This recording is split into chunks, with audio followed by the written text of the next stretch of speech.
Chapter 1. On the day Diego and I were supposed to get married, his adopted sister tried to jump off a building. Diego abandoned me in my wedding dress and ran off to save her. Facing the mocking stares of a full house of guests, I publicly declared, "Whoever walks up here and marries me today, I'll marry him." 3 years later, Diego came back with his precious adopted sister. I was sitting on a leather sofa, sipping bird's nest soup while watching dramas. Diego stared at my swollen belly, gritting his teeth. "Whose bastard is in your stomach?" I took another sip and smiled calmly. "Of course, it's a child from your family." Diego stormed over and yanked me up from the sofa. "Slut! I left with Luna on our wedding day. I haven't even been back in 3 years. How the hell could it be mine?" I almost laughed. I never said it was his. He's not the only man in the family. Of course, it's not your child. You don't deserve to be the father of my baby. Luna gasped in disbelief. "Selena, even if Diego left you at the altar, he still let you keep the title of his wife and live in wealth and luxury. How dare you shamelessly carry someone else's bastard?" I gave her a sharp look. "You're the adopted daughter of this family, yet you've been seducing your own brother. If we're talking shamelessness, who could possibly top you two?" Luna's eyes welled up as she looked at Diego pitifully. "We've kept things proper for the past 3 years, but she's the one pregnant with a bastard. Humiliating you." At the word bastard, Diego lost it. He slapped me hard across the face. "Whore! You're the one carrying a bastard, and yet you dare smear me and Luna? Get out of this house!" Pain exploded across my cheek. My head went blank for a moment. 3 years ago, Diego ran off with Luna and left me humiliated at the wedding. Out of anger, I proposed an open wedding. It was Diego's uncle Marco who stepped up to marry me. Known in Beijing as the cold-faced king of hell, Marco gave me unmatched status. Ever since I married him, everyone treated me with nothing but flattery. After I got pregnant, Marco treated me like a queen, not letting a single hair on my head be harmed. And now Diego dared to hit me? If Marco found out, there'd be blood. To avoid a full-blown family scandal and to protect my unborn child, I said coldly, "If you two leave now, I'll pretend none of this happened." But instead of backing off, Luna grabbed my hair. "She's just scared. Diego! She wants us out so she can use that bastard to take everything." Diego shouted. "So that's your plan, bitch? Over my dead body." I twisted my body to break free from Luna's grip, my face cold as ice. "Ever since you two ran off on the wedding day, Grandpa removed you from the family registry. Nothing in this house belongs to you anymore." Luna chuckled. "That was just Grandpa venting in the heat of the moment. Diego is the only grandson in the family. Do you really think Grandpa would actually disown him?" Diego smirked smugly. "Grandpa said it himself, everything in this family is mine." I held my belly and said coldly, "Not anymore. The baby I'm carrying is also a descendant of this family." I thought I'd made myself clear enough, but Diego's face twisted in fury as he glared at me. "You filthy bitch! So you're really planning to use that bastard to pass off as our family's bloodline? I'll teach you a lesson today."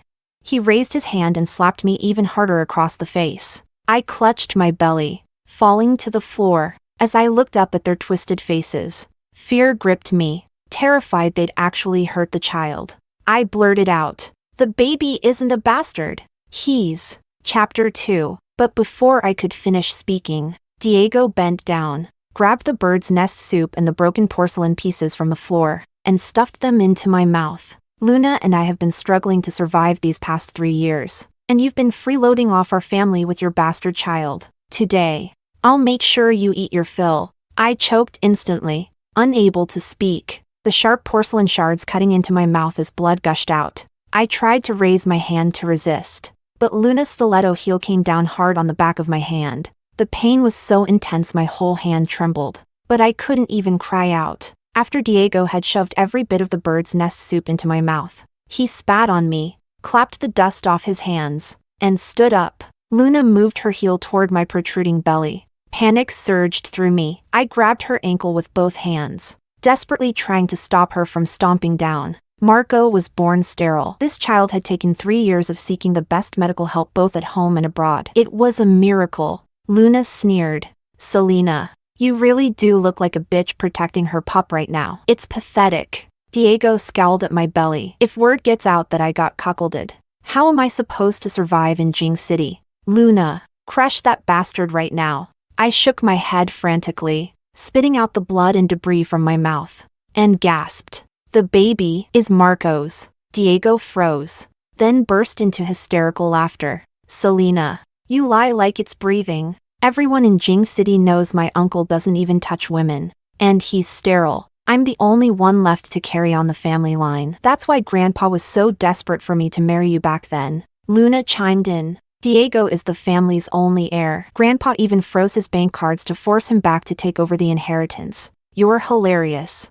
Selena, now that we've exposed you, you're dragging Uncle Marco into your mess. Diego and Luna had eloped for 3 years without even a phone call. Grandpa had truly given up on Diego and wanted to cut him off completely. But clearly, they were both too irrational right now. I didn't argue further, afraid of provoking them more. I said again, I'm not lying. The baby is Marco's. If you don't believe me, let me call him. One hand protecting my belly, I reached for my phone on the table. If I could just get Marco on the line, he would come save me and our child. But the moment I touched the phone, Diego snatched it away and smashed it on the floor. I stared at the shattered screen, my heart sinking into despair. Diego grabbed my chin and said, my uncle is cold-blooded and terrifying. Everyone in Jing City fears him. If he finds out I can't even handle something this trivial, like being cheated on, he'll think I'm worthless and won't hand over the company. Calling him is exactly what you planned to do,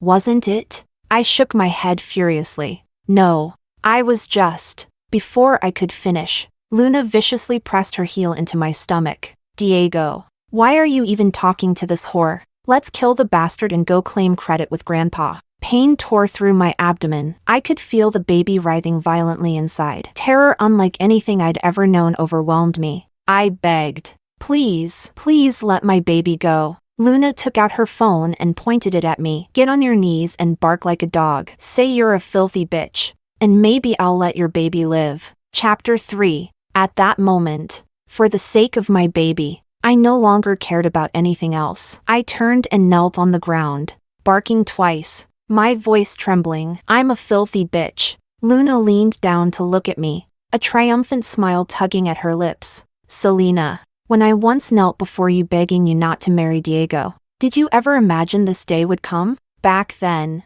Luna had come to me, claiming she and her brother Diego were in love and asking me to break off the engagement. But our marriage was arranged by our elders and tied to countless business interests. If I broke it off, all the blame would fall on my family, so I refused her. Who would have thought she'd bear such a grudge for so long?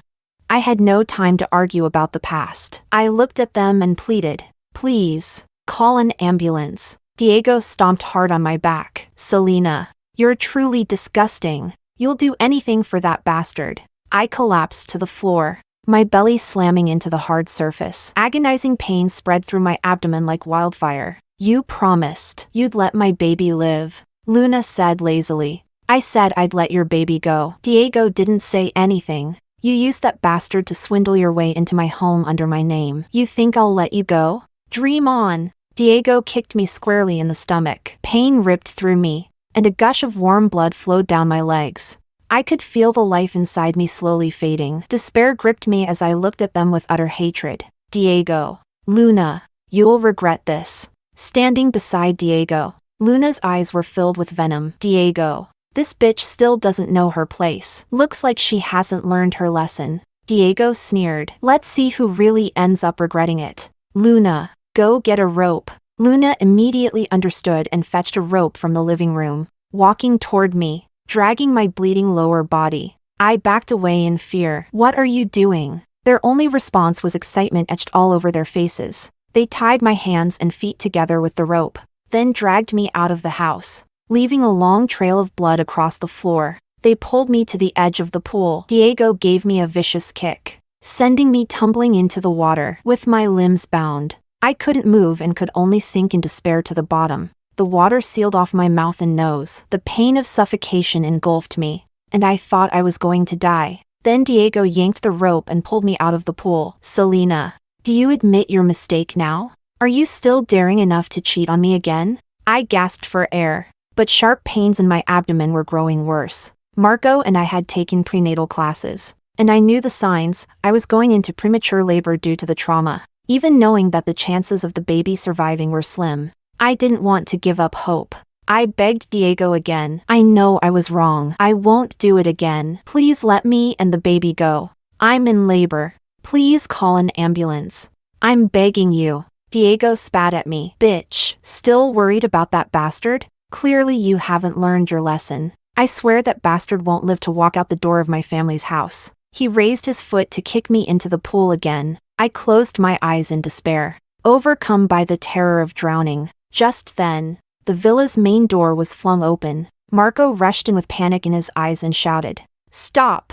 Chapter 4. Diego jumped in fright at his uncle's sudden roar, instinctively dropping the rope in his hand. He had always been afraid of this cold-faced grim reaper of an uncle since he was little, but when he saw his grandfather walking in behind Marco, he steadied himself again. He was the only grandson in the family, and his grandfather doted on him like he was the apple of his eye. He rushed up and hugged his grandfather, deliberately wiping away 2 fake tears. "Grandpa, I've missed you so much these past 3 years." Luna also stepped forward. As the adopted daughter of the family, she naturally wasn't as close to Grandpa as Diego was. She simply stood to the side and said, "Grandpa, Diego and I have realized our mistakes. He's decided to return and finish the wedding with Miss Selena, only we didn't expect," Diego added, his tone filled with resentment. "We didn't expect that shameless woman would cheat on me behind my back and even have the nerve to pass off some bastard child as a member of our family. But don't worry, Grandpa, I've already taken care of that bastard. I won't let our family name be disgraced." Grandpa shoved Diego aside angrily and only then noticed me, lying near the pool, barely breathing. Marco rushed to my side, his hands trembling as he untied the ropes around my wrists and ankles. When he saw the blood pouring from my lower body, even his voice shook. "Selena, are you okay?"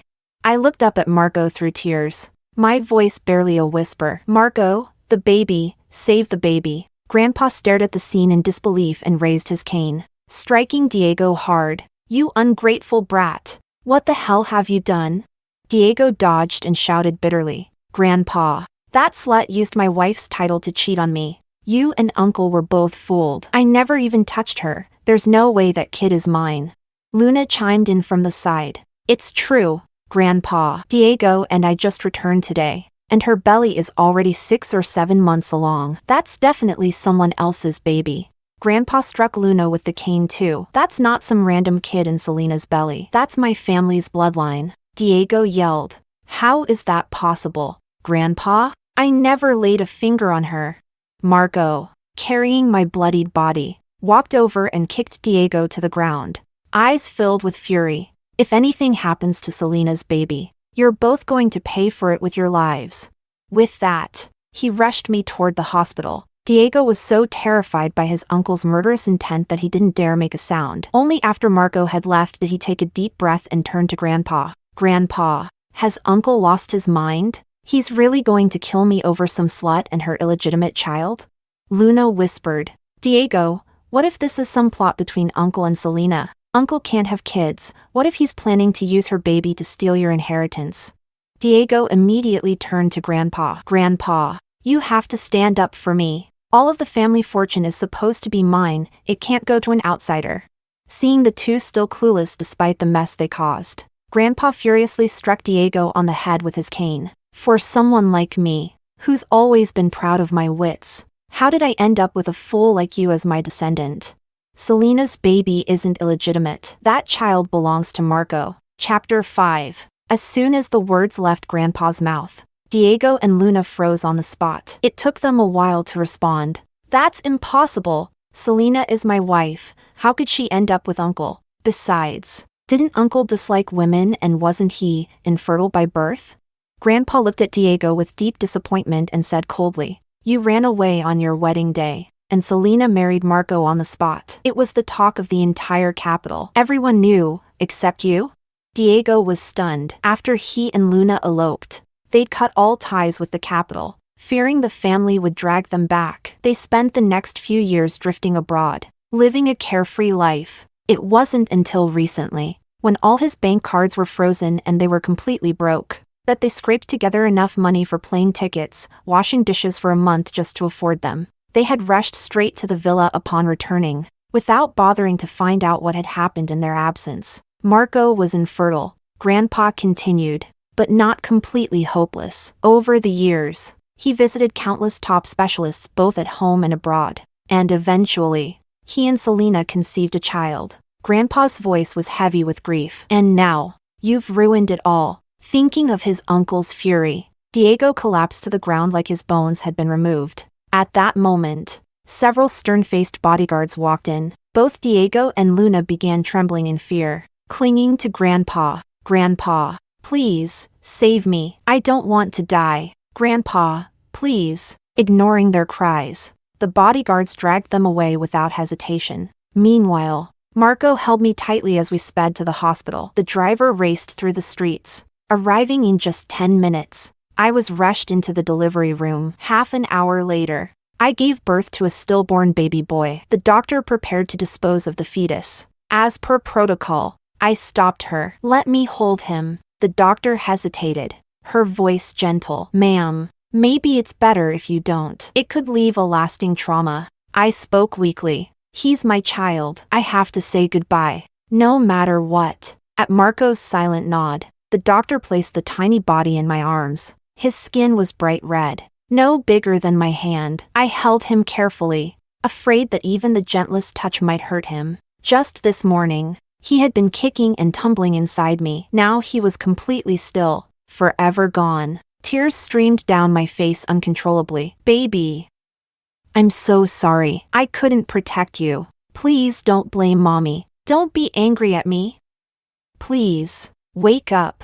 Just once. I placed him against my chest, trying to pass my warmth into his little body, hoping for a miracle, but nothing happened. Marco, eyes rimmed with red, wrapped his arms around both of us. I knew he was grieving just as deeply. Marco was 10 years older than me. When Diego abandoned me at the altar, Marco walked up and married me in front of everyone. I thought he only did it to save face for the two families. That night, I presented him with divorce papers, but he ripped them up without hesitation. He told me that for 34 years, he had lived as an asexual man. But the moment he saw me in a wedding dress, he fell in love at first sight. This marriage, he said, was real to him. He hoped I would treat it seriously too. After the wedding, he cherished me deeply, showering me with custom jewelry, haute couture, and endless care. I never even had to ask. I had the heart of a young girl, and it didn't take long before I fell for him completely. He might have been older,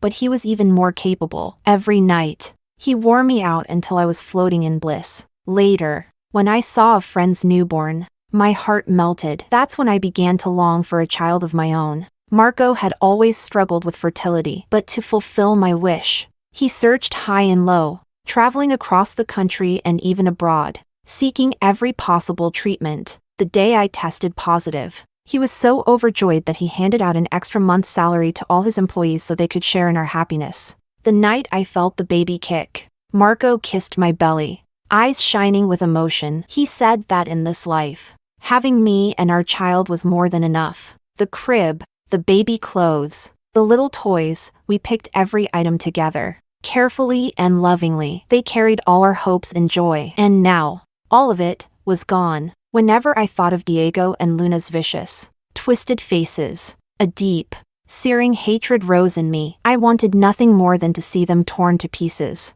Marco, it was Diego and Luna, they're the reason our child is gone. Chapter 6. Marco held me and the baby tighter, his eyes filled with murder. Don't worry, Selena. I won't let the people who hurt you and our child get away with it. What you both suffered today, they'll pay 100 times over. I held our baby for an entire day and night, until I could finally accept that he was truly gone. Marco and I had his tiny body cremated, and we chose the best burial plot in all of Beijing, blessed with the best feng shui, for our son's final resting place. Diego and Luna were dragged there by bodyguards and forced to kneel before the child's tombstone. Just one day had passed, but I barely recognized them. Their hair was matted, their faces swollen like pigs' heads. Their arms, legs, and backs were covered in fresh, bleeding wounds. Marco had them whipped with lashes soaked in chilly water until their skin split open. Then, he had them thrown into a filthy sewage pit for the night. Even now, A rancid stench clung to their bodies.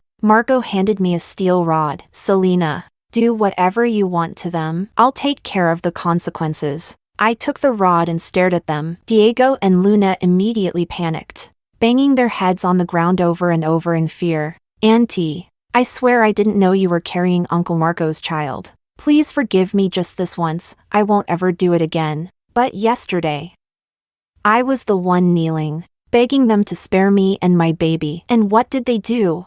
I raised the rod and brought it down hard on Diego's back. You didn't know? Yesterday I told you again and again that the baby belonged to Marco. Did you listen? Diego let out a howl of pain and collapsed to the ground, trembling all over. Between gasps, he tried to defend himself. Uncle has never been with a woman in his whole life. Everyone knew he couldn't have children. I didn't expect that he'd actually marry you, or that you'd have a child together. And that's your excuse for killing my baby? Yesterday I begged you to just make a phone call to confirm, and instead, you smashed my phone. If Diego had believed me, just once, my baby wouldn't have died such a cruel death. Rage burned inside me as I brought the steel rod down on Diego again and again. He howled in pain, trying to wriggle away, but the bodyguards held him firmly in place. He could only shout at me through clenched teeth. Selena, if you don't stop, I'll spill your dirty secrets. Let's see if Uncle still wants you after that. I looked at him coldly. And what dirty secrets do I supposedly have that you think you can expose? Diego spat out venom. The night before the wedding, you were partying at a bar, drunk and naked with a bunch of guys. Those indecent photos were everywhere. If you weren't such a shameless tramp, I never would have run out on you. If I hadn't ditched the wedding, none of this would have happened. So don't blame me. The real person responsible for all of this is you. He turned to Marco. Uncle, Selena is a slut. Someone like her doesn't deserve to step foot into our family. It was because of her disgraceful past that I misunderstood and accidentally hurt the baby. Marco's foot slammed into Diego's side. You dare slander my wife like that and think there won't be consequences? Diego shouted in defiance. It's not slander. Luna saw it all with her own eyes. I still have those filthy pictures of her on my phone. I turned my gaze to Luna, who was still kneeling. I hovered the steel rod near her head. Tell me, where and when exactly did you see it? Luna's face turned pale. She opened her mouth but couldn't say a word. I brought the rod crashing down on her shoulder. Speak! Luna screamed in pain. I made it all up just to get Diego to elope with me. The pictures, I photoshopped them. Chapter 7. Luna smashed her head against the hard stone floor with a loud thud. Selena, I beg you. There's a clear culprit. Diego is the one who killed your baby. I had nothing to do with it. If you want revenge, take it on him. Please. Let me go. Diego's eyes widened in fury as he stared at her. You dared to lie to me? Seeing that things were completely unraveling, Luna dropped the act. You've got no one to blame but yourself. I threw together a couple of fake pictures of Selena and told you she was screwing around, and you actually believed me. Diego somehow summoned the strength to break free from the bodyguards and lunged at Luna. You bitch! You're the reason my life is ruined. I'll kill you. The two quickly began to scuffle. Although Luna didn't have Diego's strength, she fought dirty, clawing directly at the open wounds on his face. I stepped back a few paces, watching the pathetic dog-eat-dog scene unfold. In the end, Diego overpowered her, pinning her down with both hands wrapped tightly around her throat. Luna's eyes rolled back as she gasped for air, about to pass out. I signaled the bodyguards, who pulled Diego off her just in time. I told you, I will avenge my child with my own hands. Dragging the steel rod behind me, I stepped forward. Both of them looked up at me in horror, shaking their heads desperately. No, no. Please don't. Just as I raised the rod, aiming for their heads, a voice rang out. Selena, stop. Don't do it. Grandpa rushed over, leaning heavily on his cane, to Diego. He looked like salvation itself. He burst into tears and cried out, Grandpa, she's going to kill me. Please save me.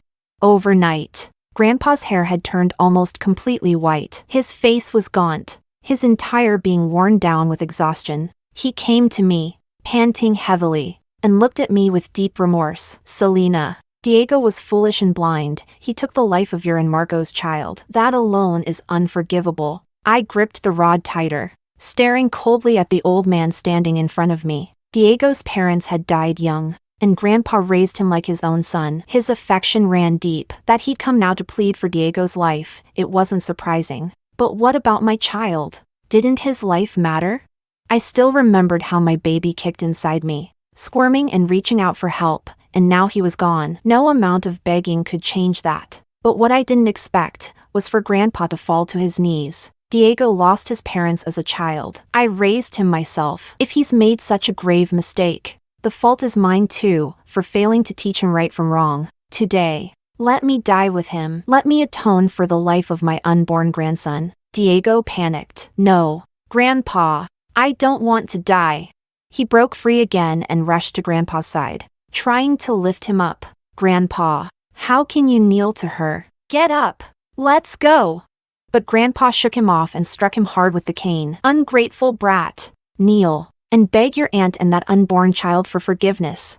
Whether it was fear or realization, Diego finally dropped to his knees at my feet, banging his head on the ground again and again. Beside him, Grandpa also bowed deeply. If blood must be shed, then let it be mine first. That way, when I die and go to hell, I can at least face Diego's parents with some shred of dignity. My hands trembled. I stumbled back a step with the iron rod still in my grip. This man, once a titan in the business world, so proud, so unshakable, was now kneeling before me. And suddenly, a storm of emotions surged in my chest. Chapter 8. If Grandpa had taken a hardline stance to protect Diego, I would have been even harder. With Marco now holding the reins of the family, Grandpa would have eventually lost anyway. But instead, he knelt down and offered to die in his grandson's place. And for a moment, I didn't know what to do. Marco stepped behind me, steadying my body with his arm. His sharp gaze swept over everyone present.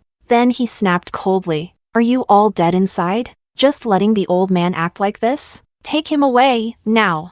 The bodyguards immediately moved. 2 of them stepped forward and carried Grandpa out. Marco could see I was hesitating. He silently took the steel rod from my hands. I'm the child's father. It's my right to take revenge. Selena, step back. No need to dirty your hands. With their final protector gone, Diego and Luna's faces turned pale as Marco approached them with the rod. They trembled all over, eyes full of terror. Uncle, I'm your blood. If you kill me, how will you face Grandpa later? How will you explain yourself to my father in the afterlife? To our ancestors?